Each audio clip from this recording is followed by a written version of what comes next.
कि आप शहंशाही उमम के साये रहमत में बैठे हैं। अहले स्टेज की तवज्जो का तालिब हो कि आप शहंशाही उमम के साये रहमत में बैठे हैं। हमें महसूस होता है कि सब जन्नत में बैठे हैं और अभी ए मौत आना हो तो थोड़ी देर में आना। अभी हम सरबरे कौनैन की मिदहत में बैठे हैं। अभी हम सरबरे कौनैन की मिदहत में बैठे हैं। उल्फते सरकार से पुरनूर दिल कर लीजिए, गुंबदे खजरा को अपनी आंखों में भर लीजिए और मिदहते सरकार से महफिल में आएगा जमाल। आप सल्लल्लाहु से होठों को तर कर लीजिए। जिन लोगों को जो भी दुरूद शरीफ याद है एक बार फिर पढ़ लीजिए, अल्लाहुम्मा सल्ली अला सैयदना सफीना हबीबना मौलाना मोहम्मद बारिक वसल्लम सल्लु अलैहि सलातुम व सलामन अलैहि या सय्यदी या हबीबी या रसूल अल्लाह सलातुम व सलामन अलैहि या नबी अल्लाह सल्लल्लाहु तआला अलैहि वसल्लम। हजरात मोहतरम, मैं न मुकर्रिर हूँ न कोई इंटरनेशनल खतीब हूँ, बस इस नाचीज को 5-7-10 मिनट बोलने का मौका मिला है, इसलिए मैं आपके रूबरू हाजिर हो गया हूँ। लिहाजा दुआ करता हूँ अल्लाह की बारगाह में कि मौला ताला हमें हक बोलने, आपको हक सुनने और हम सबको उस हक पे अमल करने की तौफीक और रफ़ीक अता फरमाए। खुतबे मसनूना के बाद जिस आयत करीमा के तिलावत करने का शर्फ हासिल किया, अल्लाह तबारक व तआला ने कुरान मुक़द्दस में इरशाद फरमाया, कुल इन कुंतुम तुहिब्बुनल्लाह फत्तबिऊनी युहिब्बुकुमुल्लाह। ऐ महबूब आप फरमा दीजिए कि अगर तुम खुदा से दोस्ती करना चाहते हो, अगर तुम खुदा से मोहब्बत करना चाहते हो तो मेरे रसूल की इत्तबा करो, मेरे रसूल की पैरवी करो, खुदा तुम्हें अपना महबूब बंदा बना लेगा। हजरात, आज एजाज कुरान कॉन्फ्रेंस में हम सामीन हाज़रीन बैठे हुए हैं। आप जानते हैं कि मक्कतुल मुकर्रमा का इज्जत कब बना? मक्कतुल मुकर्रमा का इज्जत किस लिए हुआ? जब तक मेरे आका सल्लल्लाहु ताला अलैहि वसल्लम के कदम मुबारक नहीं पड़े थे, उस वक्त तक मक्कतुल मुकर्रमा को लोग मक्का ही के नाम से मौसूम करते थे, मक्का ही के नाम से जानते थे। लेकिन मेरे आका सल्लल्लाहु अलैहि वसल्लम के कदम मुबारक पड़ गए तो मक्का मक्कतुल मुकर्रमा बन गया। इसी तरह मदीना को देख लीजिए, मदीने का नाम मदीना नहीं था बल्कि मदीने का नाम यसरब था, और यसरब के माना होता है बीमारियों का घर। गोया के उस शहर को जिसको आज हम और आप मदीना के नाम से जानते हैं, लिहाजा उसका नाम पहले यसरब था, बीमारियों का घर था।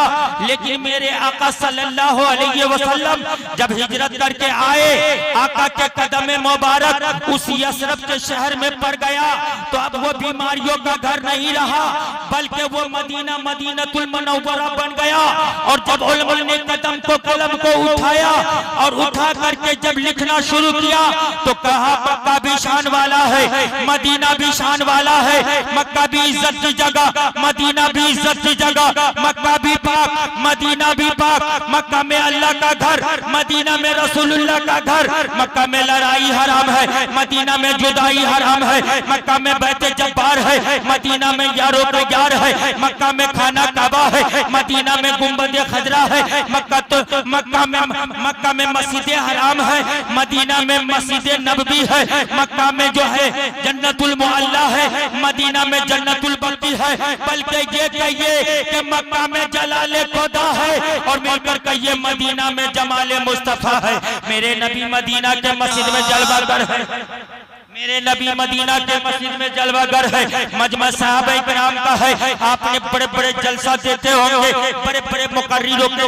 खिताब को समाअत किए होंगे, लेकिन बरकाती कह रहा है कुर्बान जाइए उस जलसा पे, कुर्बान जाइए उस तकरीर पे कि जिस तकरीर को सुनने वाला बिलाल था, सुनाने वाला आमना का लाल था। कुर्बान जाइए उस जलसे पे जिस जलसा को सुनने वाले अली थे, सुनाने वाले नबी थे। मेरे नबी फरमाते हैं मेरे यारो वफादारो जानिसारो, आसमाने रश्तो हिदायत के सितारो, मैं अल्लाह का आखिरी नबी बनकर आया हूँ, दुनिया इंसानियत का रहनुमा हूँ, अल्लाह का यार हूँ, रब का दिलदार हूँ, उम्मत का गमखार हूँ, मदीने का ताजदार हूँ और कुल नबियों का सरदार हूँ। मेरे नबी जो कहते वो हक है, मेरे नबी जो फरमाते वो सच है। मेरे नबी फरमाते हैं, ऐ लोगों मैं कयामत तक का नबी बनकर आया, मैं कयामत तक का रसूल बनकर आया और ऐसे बन करके आया कि मेरा बचपन बेमिसाल, मेरी जवानी बेमिसाल, मेरा शबाब बेमिसाल और हमारा अकीदा है कि जो कपड़ा नबी के जिस्म से लग जाए वो कपड़ा बेमिसाल। नारे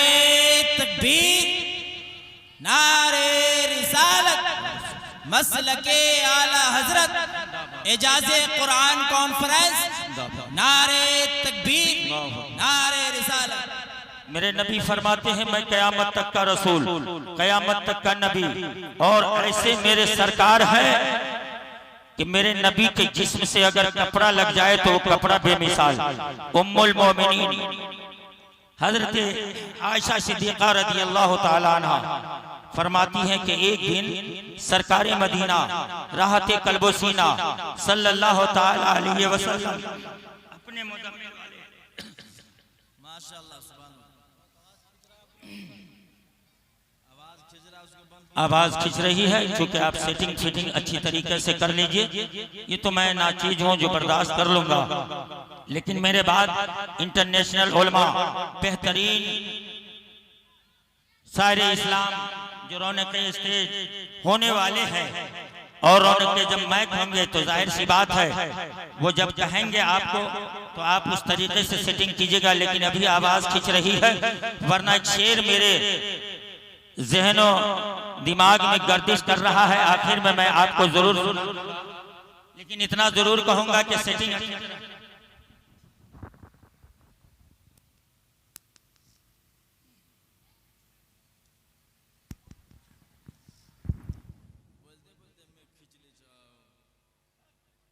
दुरूद शरीफ पढ़िए। अल्लाहुम्मा सल्ली अला सय्यदना सफीना हबीबना मौलाना मोहम्मद बारिक वसल्लम सल्लु अलैहि सलातुम व सलामुन अलैका या सय्यदी या हबीबी या रसूल अल्लाह सल्लल्लाहु ताला अलैहि वसल्लम।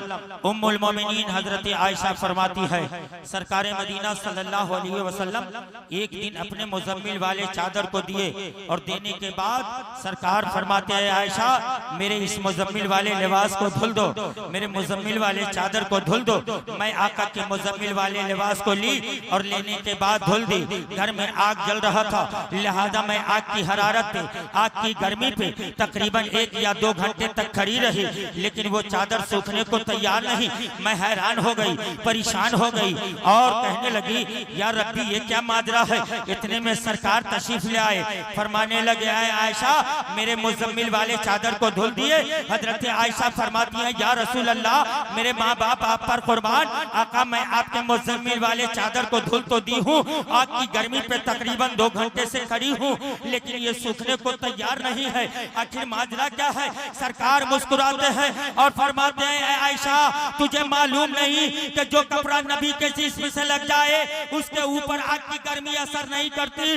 अल्लाह अल्लाह, जब कपड़े का ये आलम है कि नबी के जिस्म से लग जाए तो उसके ऊपर आग की गर्मी असर न करे, तो जिस उम्मती का ताल्लुक मेरे सरकार से हो जाए, जिसका लगाव मेरे प्यारे आका से हो जाए, यकीनन हमारा अकीदा बोल रहा है कि वो शख्स जहन्नम के आग से आजाद हो जाएगा।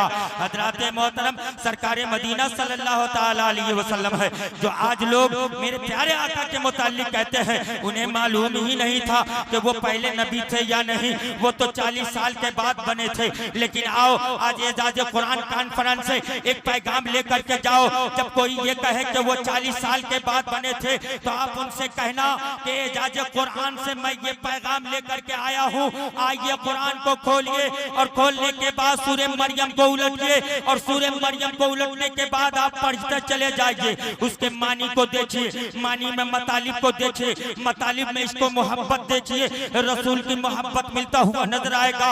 हजरत जब आपने कुरान पाक को खोला सूरह मरियम को उल्टा। और जब आप पढ़ते चले जाएंगे तो अल्लाह का कुरान ऐलान कर रहा है, जब हजरत जिब्रील से कहा गया ओ जिब्रील जाओ मरियम के पास और जाकर के उसे खुशखबरी दे दो, उसे मुज्जा दे दो कि मैं तुझे बेटा देने के लिए आया हूँ। हजरत मरियम के पास हजरत जिब्रील आए, आने के बाद कहने लगे ऐ मरियम मैं तुझे बेटा देने के लिए आया हूँ।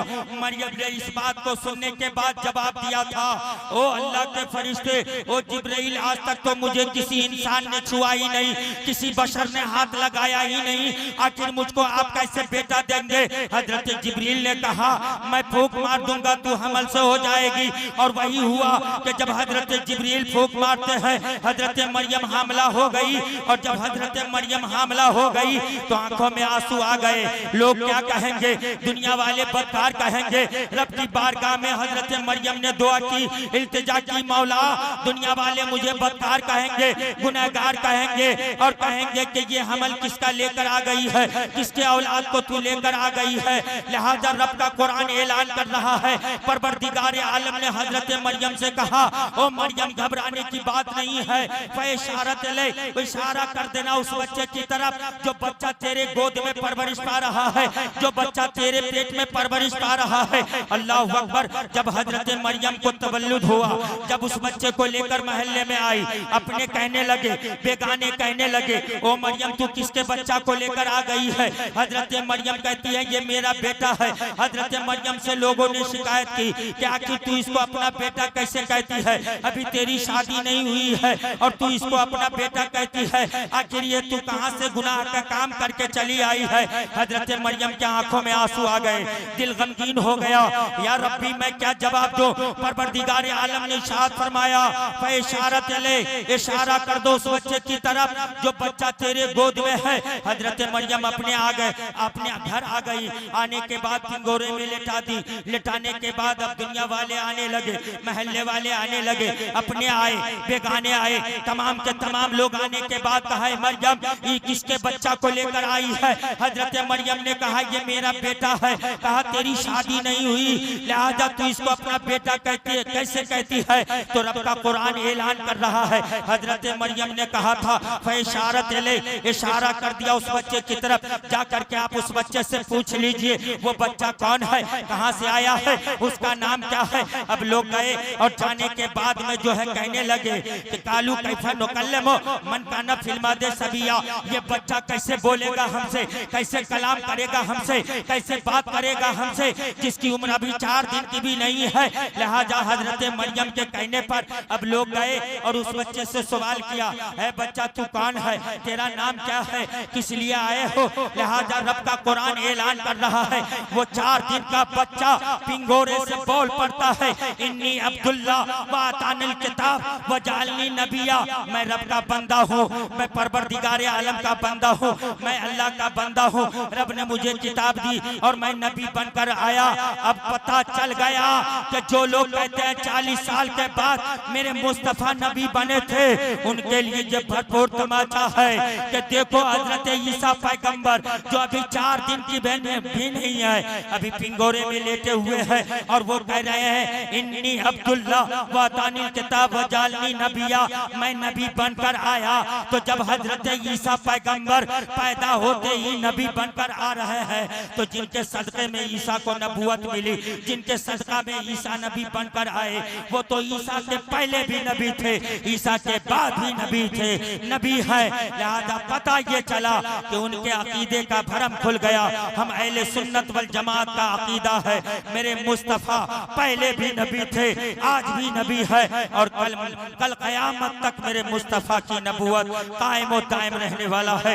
लिहाजा दुआ करता हूँ मौला की बारगाह में कि परवरदिगार आलम मुझसे बोलने में, आपसे सुनने में किसी तरह की लग़ज़िश है, खताएं हुई हो, रब अपने हबीब के सदक़े में सारी खताओं को माफ फरमाए, हमें और आपको हक पे चलने की तौफीक और रफ़ीक अता फरमाए।